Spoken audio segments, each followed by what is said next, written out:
Hello, everyone. Welcome in. Good afternoon. Good morning. If you are still on the West Coast, well, you're always on the West Coast, but still in the morning time. That's what I meant. Good morning and good afternoon. Welcome, everyone. We're going to get started about 2 minutes after the top of the hour, so we have a little bit of time to get settled in before we do jump in. Very exciting. It's day 3 of Workflows Week. We'll jump into it here in a couple of minutes.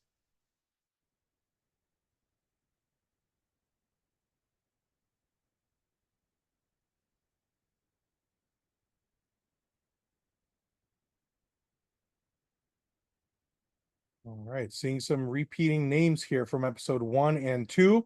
Hope to see you on episode 4 and 5 as well. Every one of these templates is very useful. So these are great presentations to sit down and kind of check out and see what's available here. So just about a minute or so, and we'll go ahead and kick it off.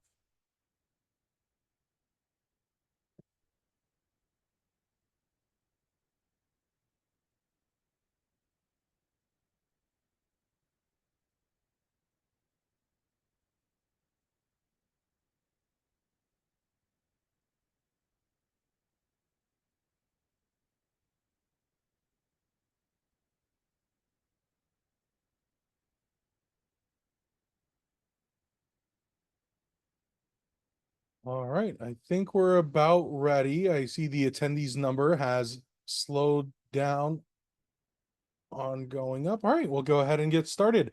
Hello, everyone. My name is Chris Kapansky, and welcome to Workflows Week. This entire week, we are hosting all of our partners that have created workflow templates for all of you to use in Wealthbox. Workflows in Wealthbox have been one of the best ways to take your team to the next level in terms of efficiency. Today, for episode 3 of Workflows Week, we are joined by Simplicity Ops and SmartKX to take a look at their workflow templates. Now, for anyone that does not know me, my name is Chris Kapansky, Senior Product Specialist here at Wealthbox. I've been with Wealthbox for over 8 years now, seeing firsthand what about workflows work for clients. And for anyone that is not familiar with Wealthbox CRM, Wealthbox is a modern, easy-to-use CRM for financial advisors. We offer complimentary migrations from any other CRM to help you get started. If you would like to check us out, you can head on over to wealthbox.com and click on Book a Demo to learn more. Now, we are also joined by Kate Guillen, founder and lead coach at Simplicity Ops. Kate, can you quickly introduce yourself and tell us a bit more about Simplicity Ops? You bet. Thanks so much for having me. Thank you, everybody, for joining us today. As Chris said, my name is Kate Guillen. I'm the founder of Simplicity Ops. And here at Simplicity Ops, we believe that a financial advisor's #1 responsibility is delivering an amazing client service experience. Because if you have no way to attract clients or retain clients, you got no business. And so we have found that the best tool in your tech stack to deliver an amazing client service experience is your CRM, your client relationship management system, aka Wealthbox. And so that's exactly what we do. We partner with RIAs to help build out and optimize your Wealthbox to be the true operational hub of your practice. Because when doing so, and by doing so, it allows you to cut down on a lot of the unnecessary places that you're currently going to manage your business for things like contacts, tasks, your sales pipeline, your calendar, your accounts, your client service experience, and workflows, which we're going to talk about today. And we have found that by optimizing this tool as your one-stop shop for running your business, it helps you become infinitely more efficient, which gives you more time to be spending time doing what's the highest and best use of your time, and that's in your client-facing, responsibilities. So that's what we do in a nutshell. Thanks for having me, Chris. Awesome. Yeah, of course. Thanks for joining. And I am also joined by Lacey Shrum, founder of SmartKX. Lacey, can you introduce yourself and tell us a bit about SmartKX? Hi, thanks so much for having me, Chris. Hi, Kate. Hi, Wealthbox team, and those attending. So I'm Lacey Shrum.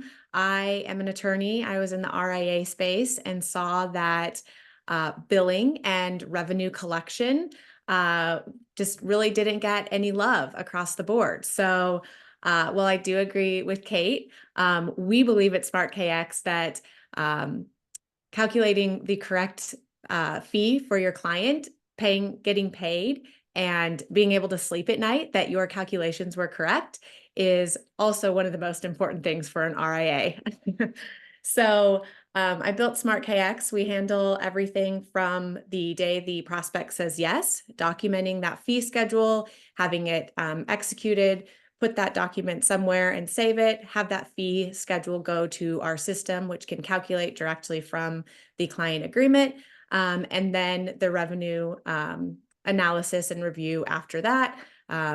Who's paying what, how your numbers overall look, things that we have found most advisors haven't had access to in the past. So we like to say that we do accurate revenue fast, and super excited that we were able to put some workflows into Wealthbox. If you are a user of SmartKX or you're not, these will be helpful for you. They're tried and true things that we've seen work for advisors and make their billing periods really seamless and a lot less stressful. If you bill quarterly, 2 of the 4 billing periods are on holiday weekends. New Year, Christmas, New Year's, or the December holidays, and 4th of July. Both are my favorite times of year. I don't like to skip 4th of July to run billing.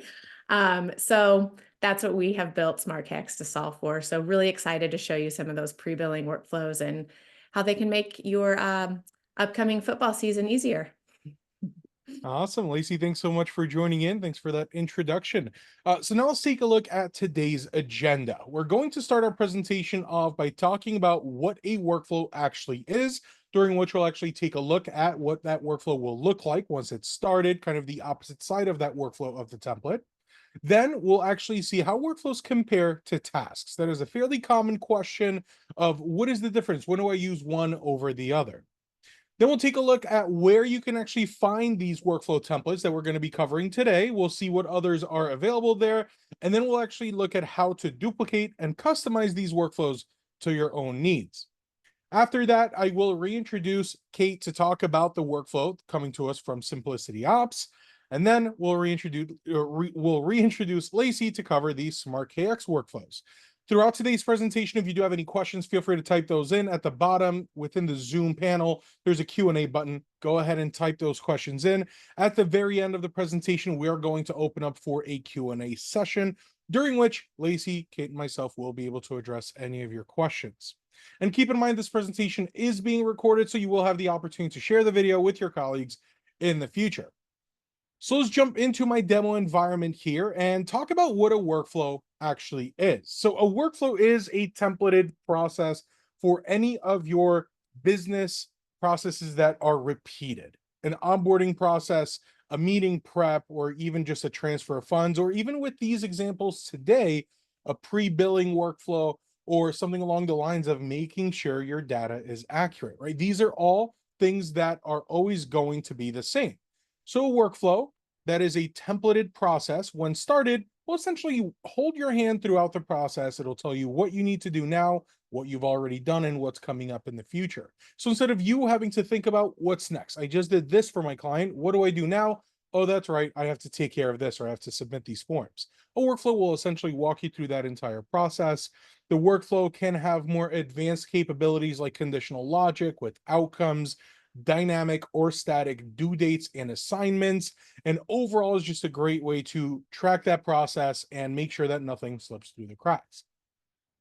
Then when we think of the question of how does a workflow compare to a task, tasks are very similar to a workflow, and they're actually both templated. You could template out your tasks in Wealthbox as well.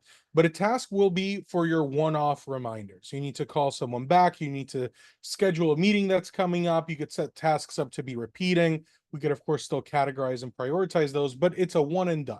You check it off, you move on to the next thing that needs to be worked on. Meanwhile, a workflow, once you complete a workflow step, it will automatically activate the next step. It will automatically notify the next user assigned and calculate that due date for them if it is a dynamic due date. So that's how those two features really compare.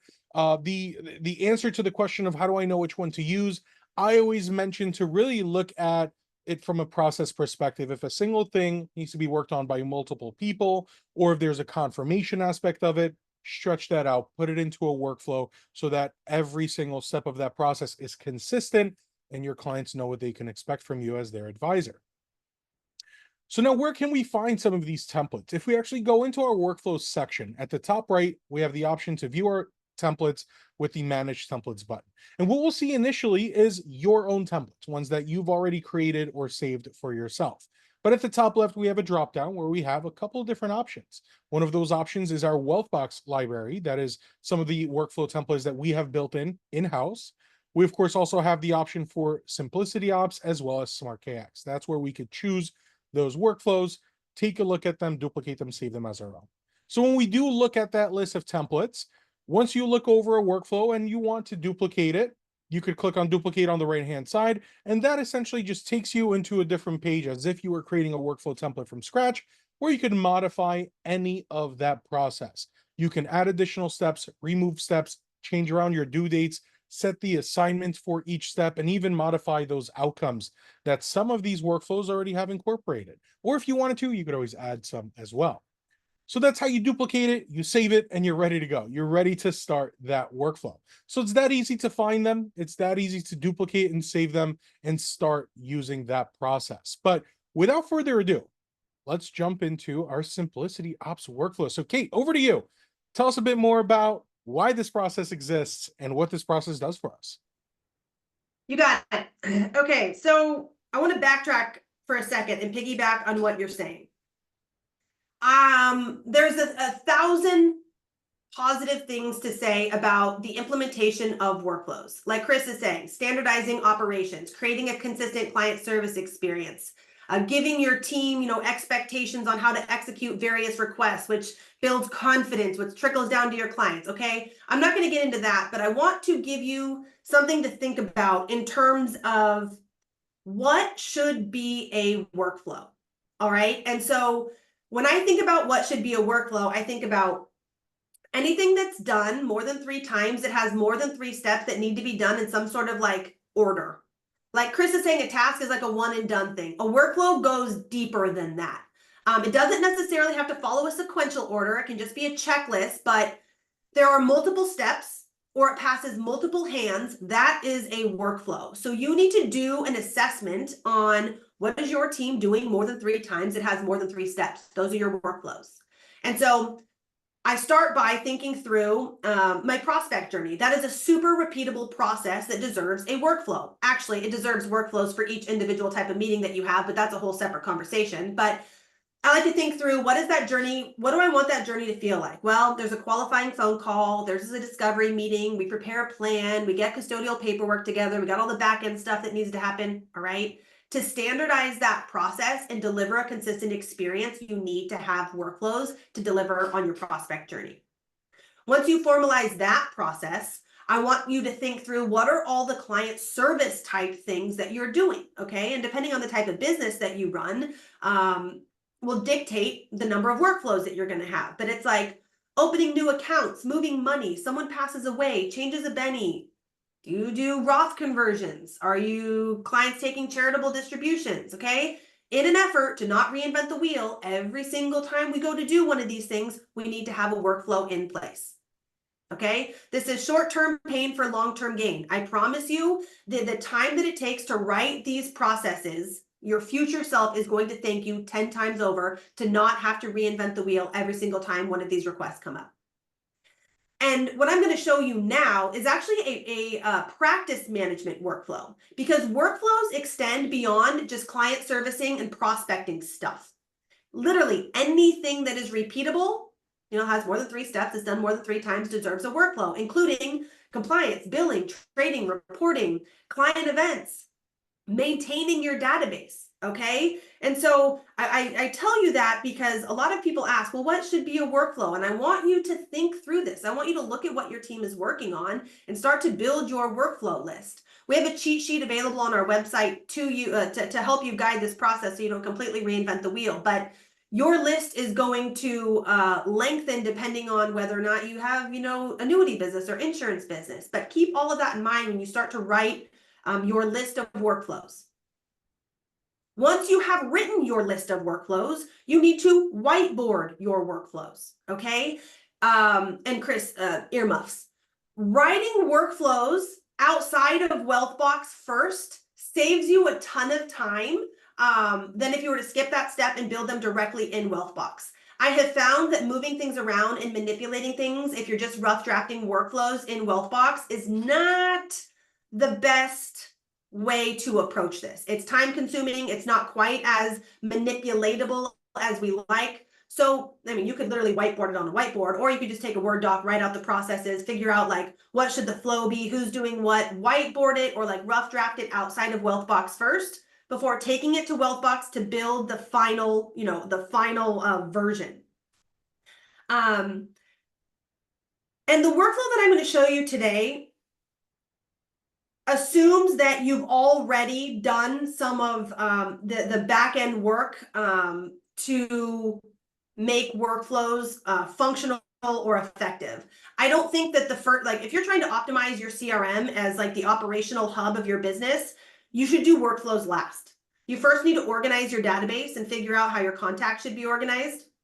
You need to get, mutual adoption by your entire team for utilizing your CRM for contacts, tasks, your sales pipeline, your calendar, your service model, and workflows. You should, write out your service model and build out a system in Wealthbox to deliver it proactively. And then we can use workflows to deliver it at scale.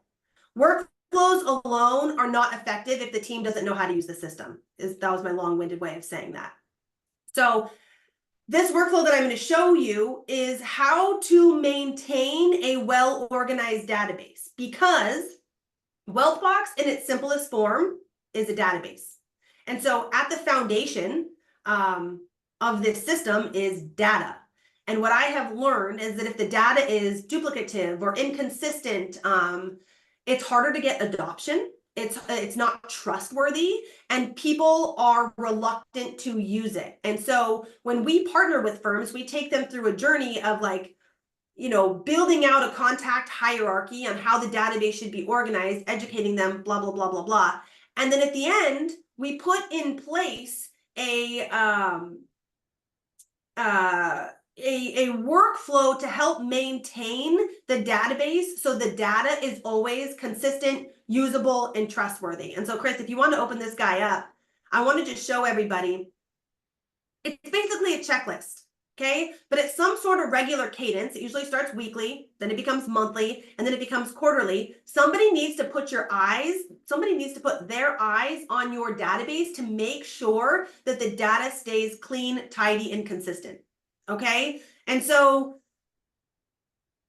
what this could look like, and granted, like I've already whiteboarded this all out and figured out like what are the areas of friction that we need to keep organized before I built it out in here. But I basically created a checklist that gets assigned to the person who launches the workflow that says, hey, on a quarterly basis, we got to check the team's work. We got to make sure all of our contacts have a type. Okay, if there's contacts without a type, when you go to run a report at the type level, you're going to be missing contacts. Okay, that fuels mistrust, it's just wildly inefficient and extremely frustrating.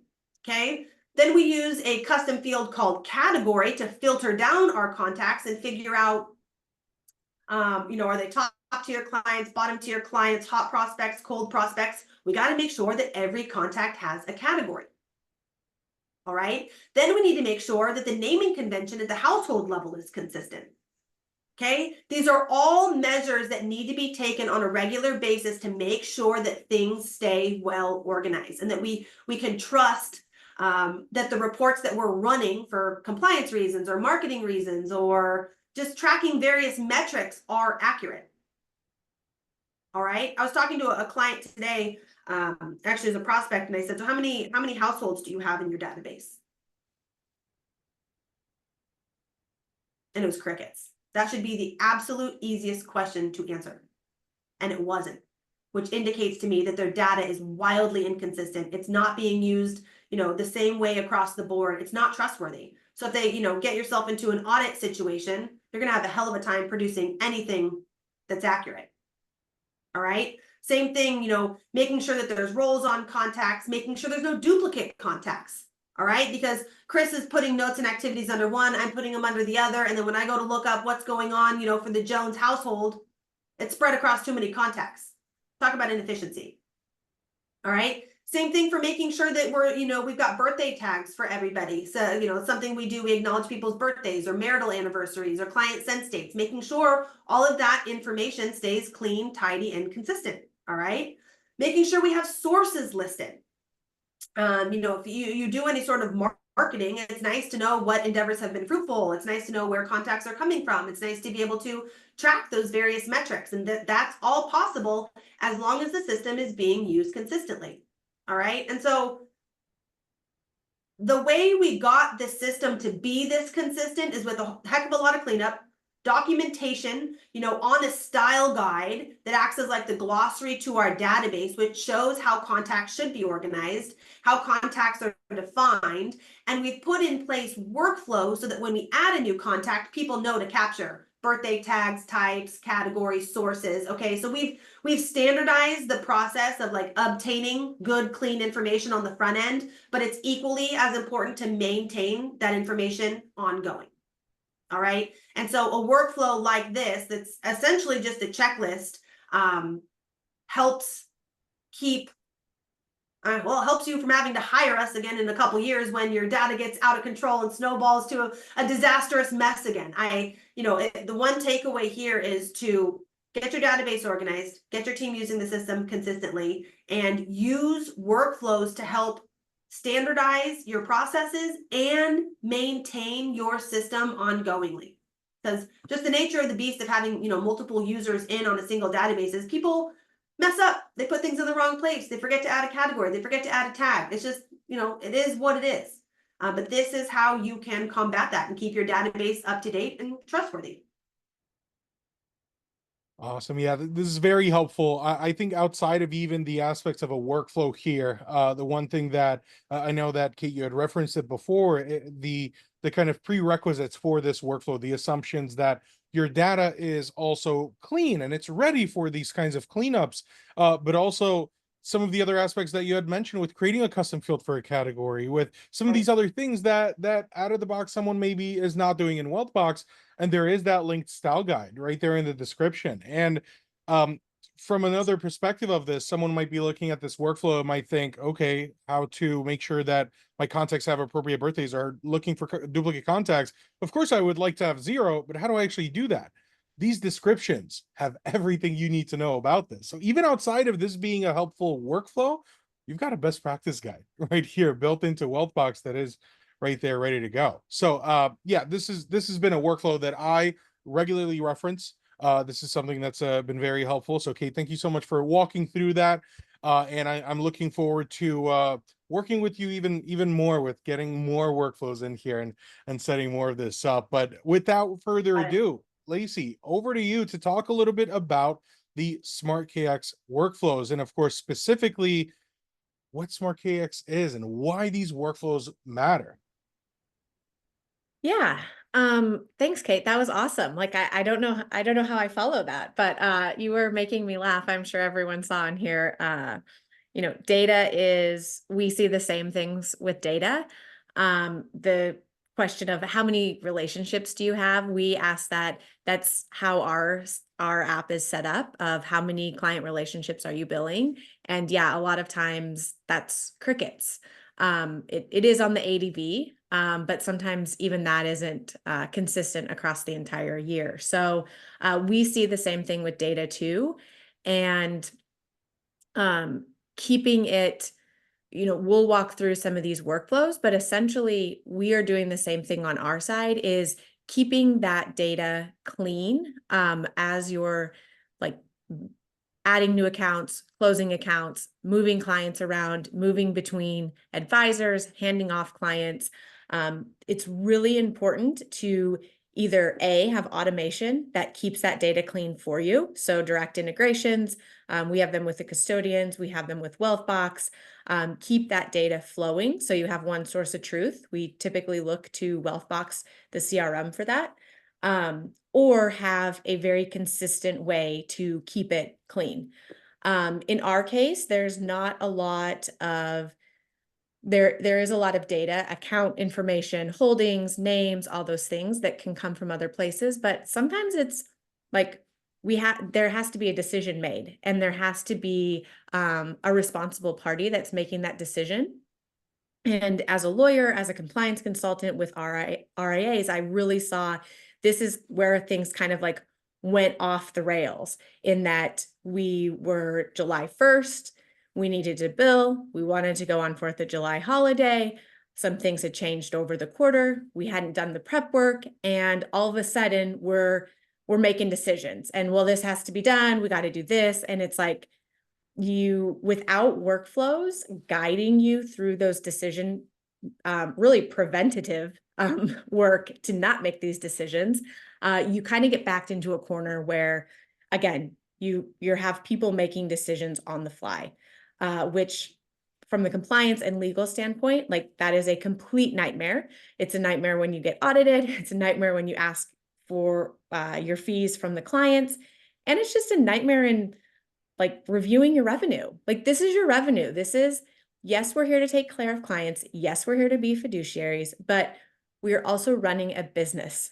And so it's really important to have revenue and to understand that revenue, and hopefully get some consistency around it. So I really liked what you said.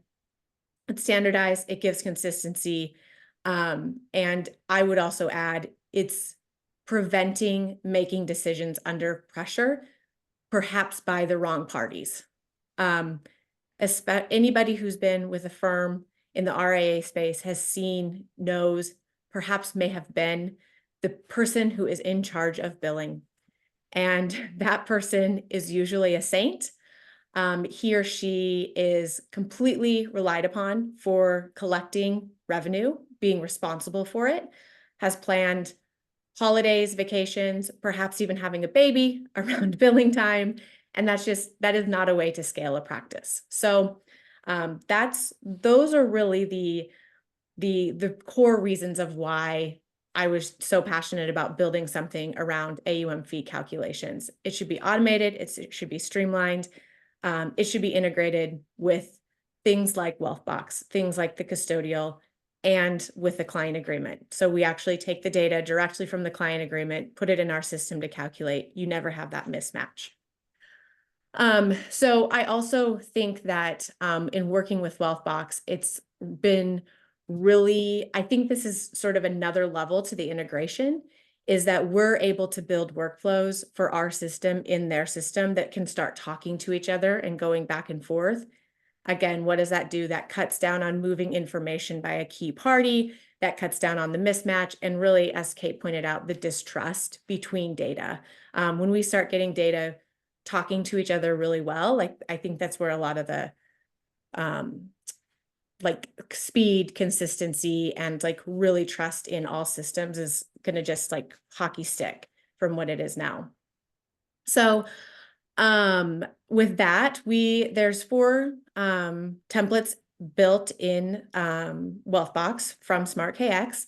These are things that you can use even if you aren't a SmartKX user. There's some things we'll go through the pre-billing workflow. So there's some that are unique to our product, but probably have some application in however you're calculating your fees, whether it's through another system, an Excel, custodian calculation. These things all sort of apply. So with that, we'll have you pull it up. So we just went through a billing process, and I can say with absolute certainty, most of these things came up.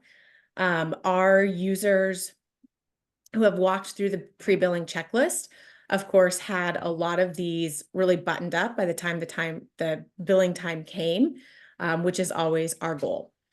So things like, you need to close out the last billing. So whether you need to mark your pending invoices as paid, whether that's automatic, you need to make sure that that piece is closed.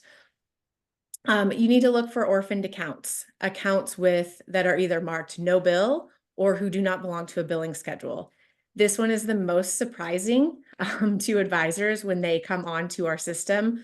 We usually do a pretty deep analysis. We do the data migration as well, pull it all in, do some pre-billing like mock billing, is this what you're expecting to see with calculation methods? Does it match your ADV? Oh, by the way, did you know that all these accounts don't have a home and aren't being billed?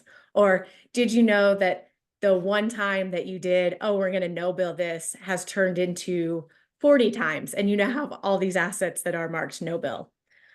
So that is worth looking at every billing period, because inevitably there's something in there, and you will say, we've been advising on this, we've been giving advice, we've been reporting on it, and we can't do it for free.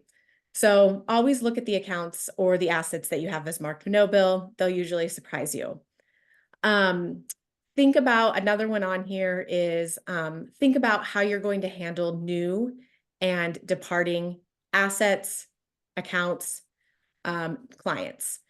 This is one where decisions start getting made on the fly. So we have some really neat automations and how to calculate this, what values to use, how you're going to decide to handle a departing client or an oncoming client. Because what inevitably happens if there's not a process for that is that you will come to the end of the period, say, okay, Chris and his family came on this month. When did they come on? They came on June 15th. Okay, well, let's just, I don't know what values to bill on. I don't know how long to bill them for. So we'll just get them on this billing cycle. Okay, well, that's great, but you've just missed, half of a month's revenue, and just leaving that stuff on the table can and does really add up. Same with departing clients. This is a huge one for the examiners and really a client if they left and they're already a little bit salty.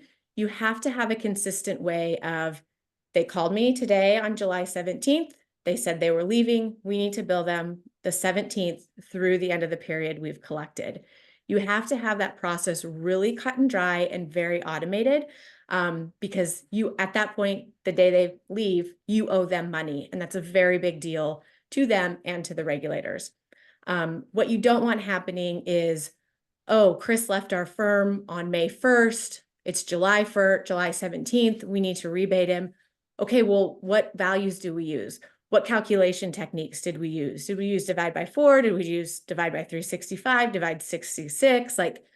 Okay, let's start, this only happens a handful of times a year. Let's make a decision.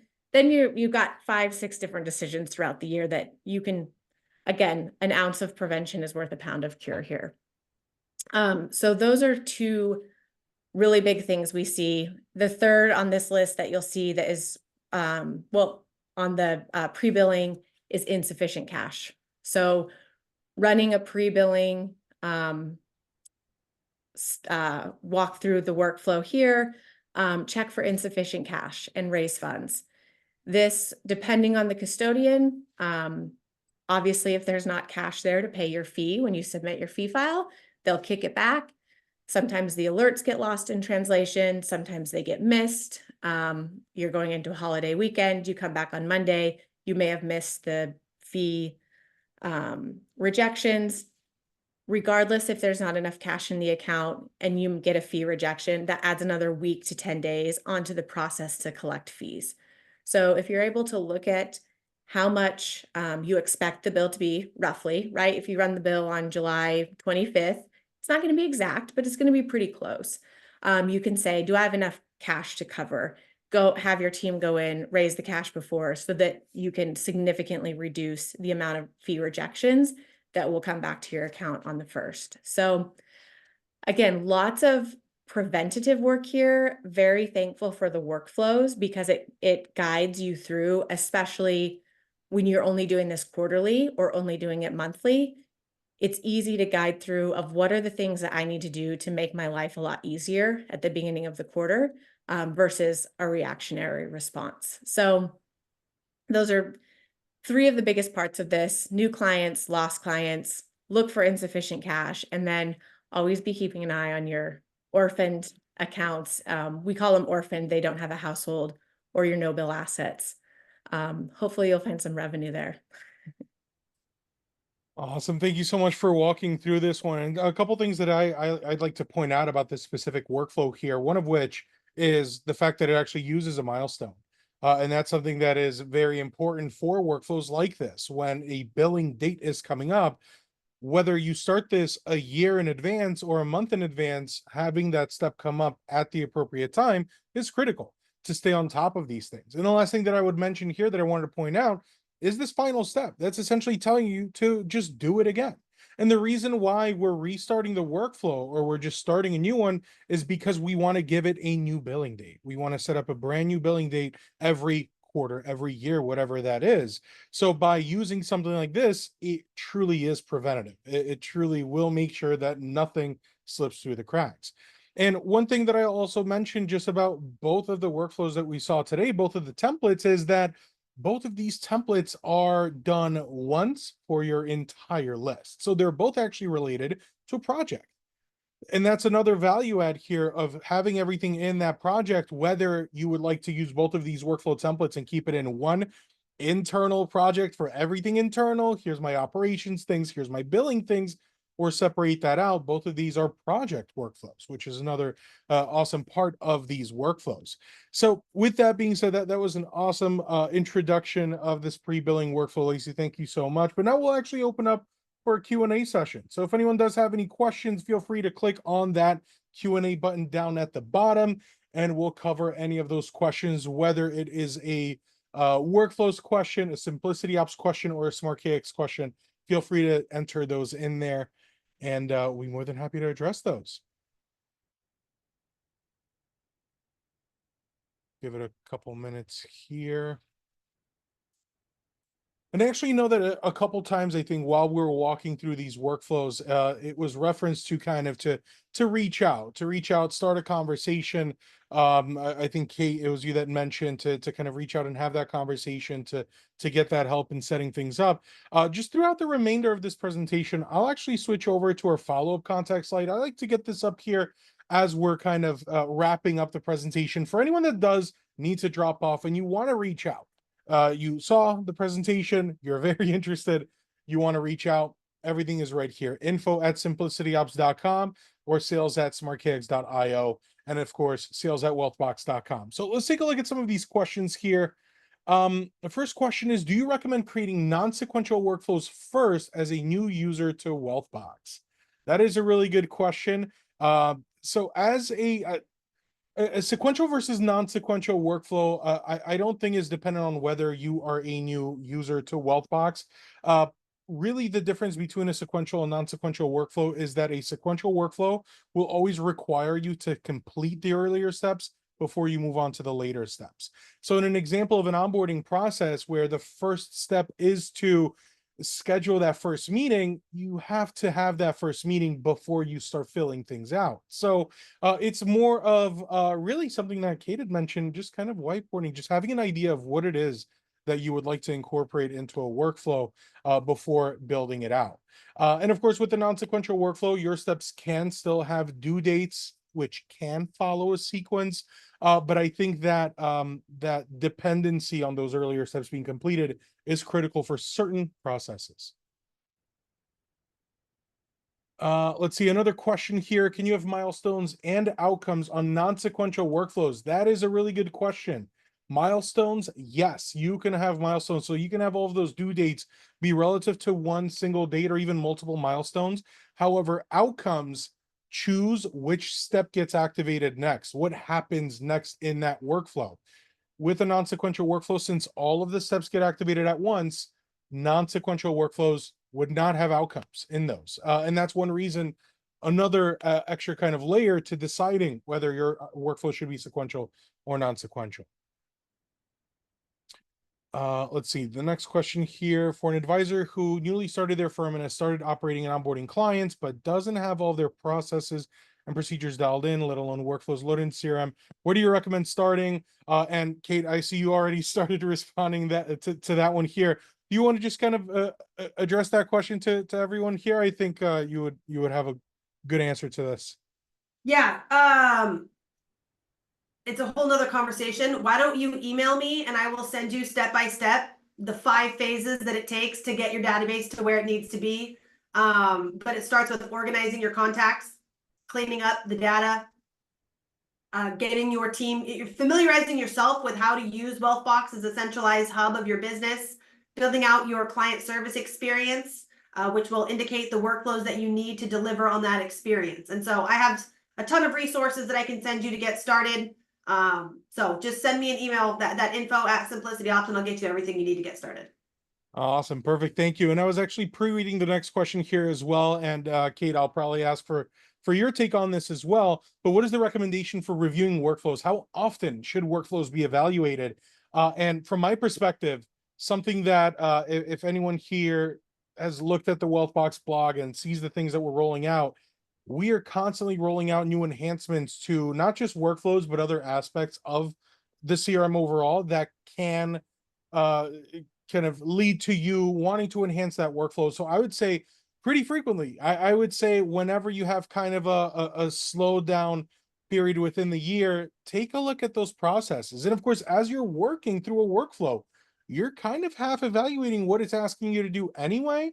And workflows can always be enhanced. You can always go in and modify that template as you go through it once or twice, maybe your third time. And you're like, wait, I'm missing something. You could always add more. So I think that you should never not be evaluating those workflow templates. That's my perspective on that.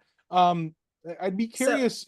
Yeah, oh, I was going to add, we've had some users come on and they have reevaluated, I think some mutual users with Kate, they've reevaluated their workflows based on technology that they're now Right. using. You know, that will change for us. We can change your onboarding procedure, and we can also, it's also getting shortened over time.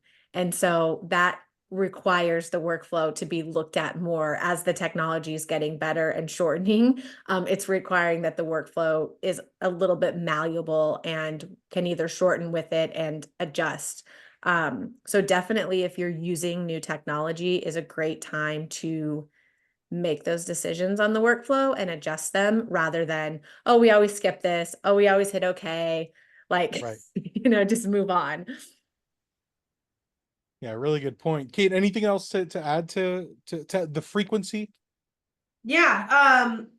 When you notice points of friction, when there's a regulatory change, when there's a custodial change, when there's a technology change, when there's a personnel change, um, all the time. If you're the best time to write a workflow is when you're in the thick of it. A lot of the workflows we write are hypothetical, like, hey, based on the last time we processed, the client's death, here's how we ran that process. Well, you're going to put that thing to the test the next time someone passes away. And if it works like butter, great, you wrote an excellent workflow. If there's some points of friction and it needs a little bit more love, that's the time to sit down and put in that love.